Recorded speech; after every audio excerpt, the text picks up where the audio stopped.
So I have decided to, do a video blog with everything that's happened this Sunday with the bathroom and getting threatened on BC ferries. For my gender presentation, it's really come to light that more needs to be discussed about this. People seem to like to listen to me talk. I apparently like to listen to me talk, so figured why not give it a shot. It's gonna be really hard. My eyes are gonna wander a ton, so you'll have to apologize. I have to apologize. But it's also official. I am going to India in October, which will challenge everything I have, I guess, grown into in myself.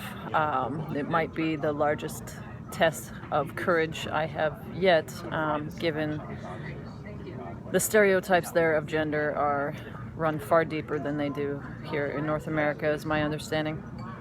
But I'm gonna start regularly blogging.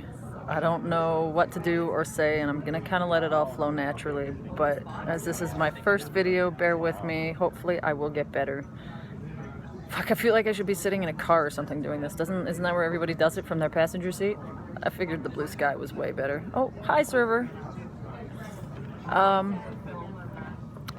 So yeah, I am going to start blogging about my experiences. I'm going to do so throughout India. I had some really scary situations happen in South America, and leading into that trip, it didn't even occur to me that my safety would be at risk. It never occurred to me that walking into bathrooms, I'd get anything different than the norm that I get here, which is verbal abuse, the occasional more physical threat, but things that I can typically diffuse or walk away from. When I was in Colombia, Ecuador, and Peru 2 years ago, it really occurred to me that my broken Spanish, my unfamiliarity with the land, the people, the culture, particularly that with the authorities, really left me in an even more vulnerable state. I didn't know how to talk to a security guard. I didn't know what to say. I didn't know what to do. I didn't know how they treat people like me. And a few situations that occurred, I really realized just how unsafe I was. So India, this could be a big test. But I feel like this might turn into something really big for me. I feel like this needs to be done, and there's no one talking or writing about this. No masculine presenting women, no trans people talking about travel. And this is huge. Travel is a huge part of my life. It will always be a huge part of my life. And fuck stereotypes. They're not gonna let me. They're not gonna let the fear take over me.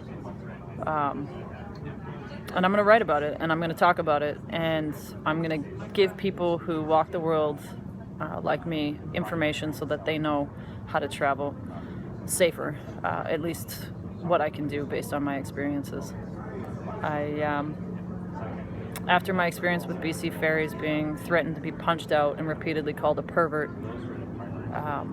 for how I dress, this is actually the exact outfit.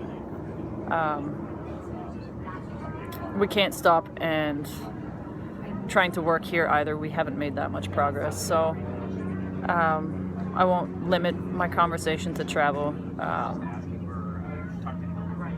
I'll probably talk about everything from being a queer, masculine presenting woman to sex, to relationships, and what it all means, walking the world as I do now. I walked the world with makeup, skirts, and long hair, and I couldn't figure it out. I had no idea how to do it. And despite all this violence and discrimination and judgment that I experience on a near day-to-day basis, I am way happier than I ever was. So I'm sure I'll talk about the good stuff too. But I think the conversation needs to be expanded. It's not just about propping up the gender binary, which is what we hear a lot in mainstream media, where trans people, it's people who go from being a woman or a man at birth given at birth to their transition to male or female that does nothing but prop up the gender binary. There's so many of us out there that don't want to prop up the gender binary, who don't feel they could confirm all those stereotypes of what makes a man or a woman. Those of us who walk out the door every single day confusing the world, we're activists all in ourselves. Our activism is just existing. And although I have a shit ton of respect for every human being who can go against the grain and become who they are, like I said, the story around trans and gender non-conforming individuals needs to expand beyond people like Aiden Dowling, who look very traditionally male. So this is my blog. This will be my adventure, and hopefully I can actually figure out how to upload this video. Anyways, hopefully everything actually got caught on my microphone. And hopefully I didn't make you dizzy with my eyes shifting constantly, because apparently I just want to stare at myself. It's like Skype. Hopefully it's not vanity. Anyways, you guys have a good day, and I'll be blogging soon. Bye.